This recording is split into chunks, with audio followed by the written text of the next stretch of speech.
Assalamualaikum warahmatullahi wabarakatuh. Baik teman-teman, hari ini kita akan masuk ke dalam pertemuan selanjutnya ya. Hari ini kita akan membahas mengenai sejarah pendidikan Indonesia.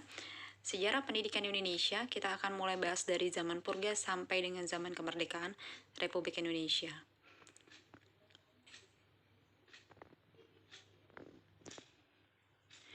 Yang pertama adalah pendidikan zaman purba. Zaman purba itu dimulai pada tahun kurang lebih sekitar 1500 sebelum Masehi yang dikenal dengan zaman Neolitik. Di mana zaman Neolitik ini adalah sebuah zaman batu muda ya, yang masyarakatnya ini sudah hidup menetap atau tidak nomaden lagi ya. Nah, sedangkan bisa dibilang untuk jenis kepercayaan pada zaman purba tersebut masih mengandung kepercayaan yaitu dua, yaitu animisme dan juga dinamisme. Di mana animisme ini adalah suatu kepercayaan di tiap benda yang bernyawa atau tidak bernyawa ini memiliki roh. Jadi mereka beranggap adalah semua benda, baik yang bernyawa ataupun tidak bernyawa ini tetap memiliki roh. Sedangkan dinamisme itu adalah suatu kepercayaan pada suatu kekuatan gaib yang masih misterius. Nah, sedangkan untuk keluarga, dalam mata pencahariannya, pada zaman purba ini masih mencari sebuah nafkah itu dengan cara membela diri dan juga hidup bermasyarakat. Jadi mereka harus bisa menggunakan keterampilan hidupnya agar bisa lebih dapat hidup atau survival di dalam suatu kehidupan pada saat zaman purba. Ya, karena pada zaman purba sendiri itu adalah pendidikan sebelum adanya sekolah. Jadi mereka bisa bertahan hidupnya melalui keterampilan hidup yang mereka miliki dalam kehidupan sehari-hari. Kemudian kita masuk ke dalam pendidikan di zaman Hindu Buddha ya, atau Hindu kuno, di mana zaman ini adalah bisa dibilang pada saat zaman kerajaan Tarumanegara Kutai yang sangat berkembang dengan pendidikan informal, yaitu adalah bisa berbentuk suatu perguruan ataupun suatu pesantren ya. Karena pendidikan tersebut masih ke dalam zaman kerajaan Tarumanegara, yang mana pendidikannya itu masih bersifat aristokratis, yang artinya adalah pendidikan tersebut masih bersifat terbatas sekali, hanya untuk rakyat minoritas saja, yaitu adalah untuk anak-anak yang berkasta Brahmana dan juga kasta ksatria ya. Dimana yang kita tahu bahwa kasta Brahmana dan juga kasta ksatria ini adalah suatu kasta yang dianggap adalah kasta kaya, sedangkan kasta rendah di situ bernama adalah Waisya dan juga Shudra ya. Bisa dibilang di sini adalah adanya pengelompokan dalam struktur sosialnya yang tadi masih dibatasi oleh beberapa kasta, dan hanya kasta yang dianggap mempunyai kasta yang tinggi yang dapat memperoleh suatu kehidupan pendidikan di zaman Hindu kuno. Sedangkan untuk politisme di sini yaitu adalah suatu bentuk kepercayaan yang mengakui adanya lebih dari satu Tuhan atau menyembah banyak dewa ya. Karena kita tahu dalam zaman Hindu kuno ini mereka masih menyembah beberapa dewa untuk mereka sembah. Nah, sedangkan dalam suatu kehidupannya di sini mereka mengenal suatu kehidupan yang samsara atau perpindahan jiwa ya. Bisa diketahui samsara ini adalah kehidupan kembali dalam suatu agama Hindu, yaitu adalah diibaratkan suatu lingkaran kehidupan karena adanya suatu 3 proses yang harus dijalani wajib oleh manusia, yaitu adalah yang pertama proses kehidupannya adalah karma, samsara, dan juga moksha. Karma yaitu adalah hasil dari perbuatan selama hidupnya, sedangkan samsara ini adalah mengalami kelahiran secara berulang-ulang atau bisa dibilang adalah reinkarnasi. Dan moksha ini adalah tujuan akhir dari suatu kehidupan ya. Dalam pendidikan di zaman Hindu kuno ini masih bisa dibilang lebih dikenal dengan hukum karmanya yang lebih melekat. Selanjutnya,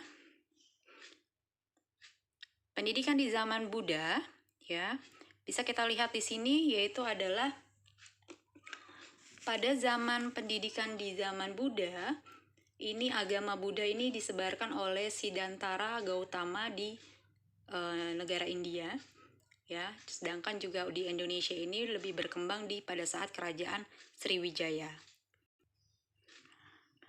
Pada pendidikan di zaman Buddha, ini bisa dikenal dengan pendidikan yang menahan derita atau nafsu, ya. Karena menurut ajaran agama Buddha, manusia bisa hidup dalam penderitaan itu karena nafsu duniawinya. Jadi untuk menekan atau untuk menghindari nafsu atau derita pada saat di dunia, yaitu adalah adanya beberapa langkah, ya, yaitu adalah ada 8 jalan, mulai dari berpandangan benar, mengambil keputusan yang benar, berkata yang benar, berkehidupan yang benar, berdaya upaya yang benar, melakukan mediasi, dan juga berkonsentrasi kepada hak-hak yang benar. Itu adalah jalan dari samsara menuju nirwananya, ya. Nah, untuk pendidikan di zaman Buddha sendiri itu masih dilakukan oleh brahmana, empu atau pertapa, dan juga masih dilakukan oleh beberapa guru keraton dan juga guru kula, ya. Dan untuk pelaksanaan dari pendidikan di zaman Buddha itu masih dilakukan dalam pemondokan juga atau pengasuhan. Nah, perbedaannya antara di zaman Buddha dan juga zaman Hindu, kalau tadi di zaman Hindu adalah masih dibatasi atau oleh beberapa kasta, ya, hanya kasta tertinggi saja yang dapat menerima pendidikan. Tapi di zaman Buddha ini sudah tidak ada lagi perbedaan sistem kasta, ya. Jadi pendidikan di sini adalah berfungsi untuk meningkatkan harkat dan juga derajat pada manusia pada saat itu.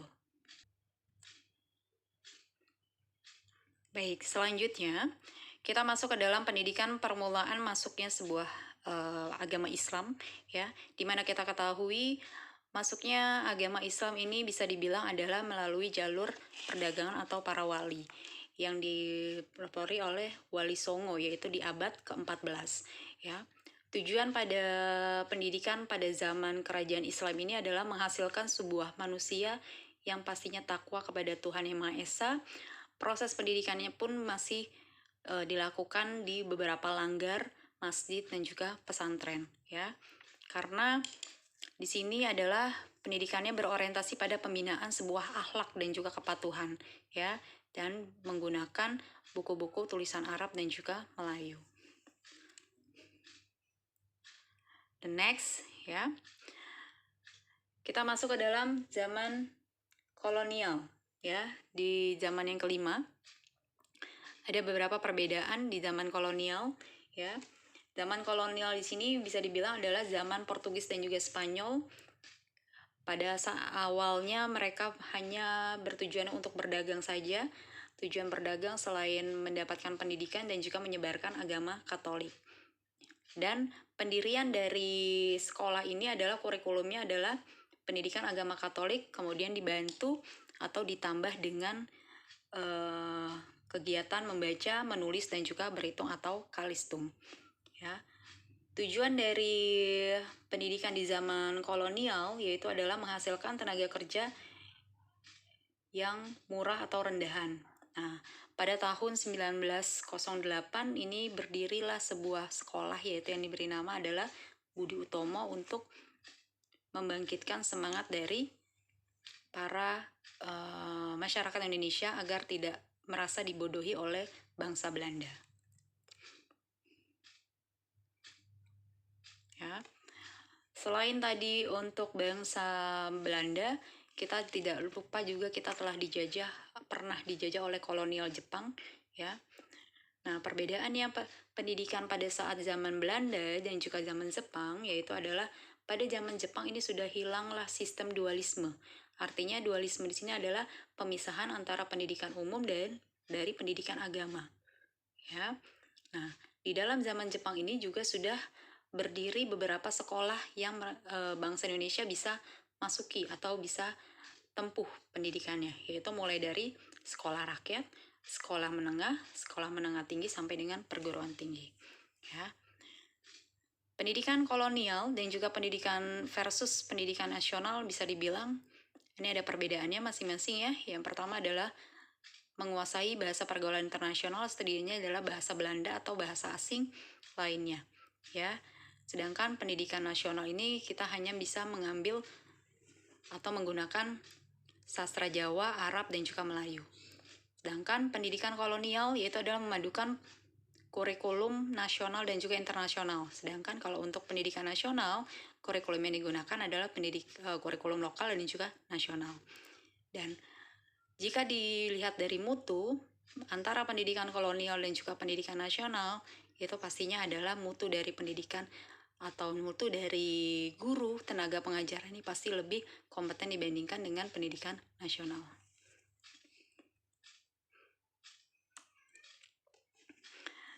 Baik, sekian dari pemaparan materi untuk pertemuan hari ini ya mengenai sejarah pendidikan di Indonesia.